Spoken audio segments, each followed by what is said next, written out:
What if I told you that there are people who spit to show respect and blessing? Or a tribe where women wear lip plates that are so large they can hang down to their chests? Or a ceremony where young boys jump over bulls to prove their manhood? These are just a few of the many strange and fascinating traditions that are still practiced around the world. In this video, we will explore 5 of the strangest traditions that are still practiced today in Africa. So let's get started. Number 1. The Chewa Tribe's Festival of the Dead. Before we dive into the festival, let me introduce the Chewa community briefly. The Chewa live in southern Africa and speak a language called Bantu. Most of them live in Malawi, but some also live in Mozambique, Zambia, and Zimbabwe. In Chewa, when someone from their community passes away, they take the deceased person to a special spot to cut the throat and then pour water through the opening. They make it flow down through the stomach and out from the other end.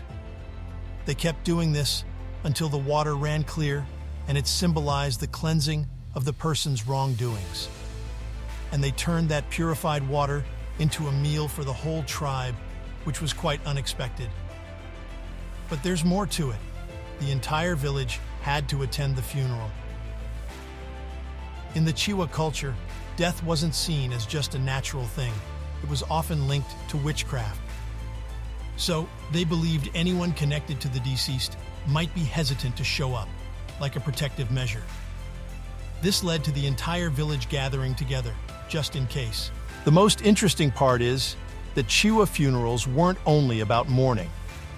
They were a time for people to come together, bond over shared meals and drinks, and strengthen their social connections. So, while it might sound strange to us, these customs wove a unique tapestry where death wasn't just an event, but a journey intertwined with the living. And when the whole village showed up for a funeral, it wasn't just a sad affair, it was a shield against the unseen forces they believed were lurking in the shadows. Number 2. The bizarre lip plate tradition in Ethiopia. The festival of lip stretching is usually celebrated by the Masai tribe in Ethiopia.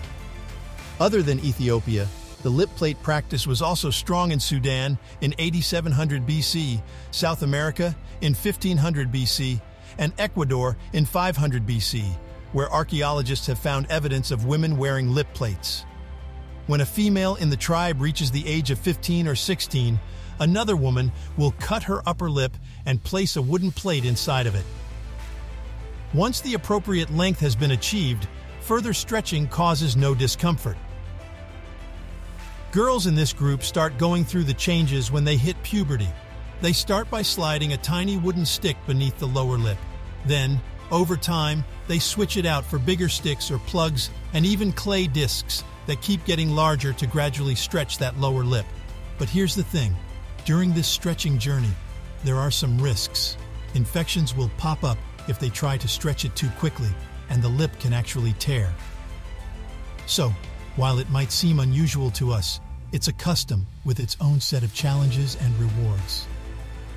Although wearing lip plates is not required at all, it is usual to see women with their loose lower lips hanging freely.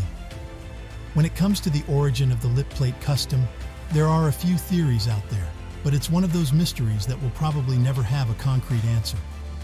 Most people think it all began as a way to change the way girls and women looked so that possible slave traders would be less interested in them. But there's a catch. Those lip plates from the Masai and Suri tribes have become a famous way to show off your beauty over time. This means that our ideas about society and beauty are changing over time. Number 3. The Hamer Bull Jumping Ceremony. The people of the Hamer tribe live in the southwestern part of Ethiopia. They are part of the Omotic group. They live in the Debub Omo zone, which is along the Omo River Valley. To give you an idea, they only make up about 0.1% of all the people who live in Ethiopia. They are a unique and small group in this very large and varied country.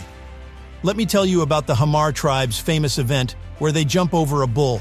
Young boys, known as ukuli, who are becoming men, are going through a 3-day rite of passage that ends with this huge event. People from all over the Omo Valley in southwestern Ethiopia Come to this event because it's so important. The whole point is to see how brave and honest the young boys are. They need to get over their fears and finish this hard job if they want to become real men. They are excited to pass this rite because it means they can get married, own cattle, and start a family. The main trick is to run across the backs of 7 to 10 castrated bulls 4 times without falling. It is tradition for the oldest kid in the family to be the first to jump over the bull before the younger children can do the same. Dad is the one who tells his oldest son when he's ready. The parents decide when the whole party will take place. They choose based on how much time they have to get ready for the feast, which usually takes place after the harvest. As a fancy invitation, guests are given a rope or a strip of bark with knots on it that show how many days are left until the wedding. The guests then cut a piece of the rope or bark every day to keep track of the days until the bull jumping event. Number 4. The spitting of the Masai. Let me share something really interesting about the Masai people from Kenya and northern Tanzania. They have this unique way of showing respect and blessing through spitting. Yep, you heard it right. To them, spitting isn't about rudeness. It's a sign of goodwill. They use it for all sorts of things. When they greet or say goodbye to friends, when they want to seal a deal, or even when they wish someone good luck, they'll let out a little spit. Imagine 2 pals meeting up. They might spit in their palms before shaking hands. But it doesn't stop there. When a baby is born, it's tradition for family members to give the little one a gentle spit as a way of wishing them a long and lucky life. On a daughter's wedding day, her dad shows his love and blessings by spitting on her forehead, and that symbolizes a happy and blessed marriage. Now, I have to admit that this custom might seem unusual to many of us, and it does come with its risks. Spitting can increase the chances of spreading infections.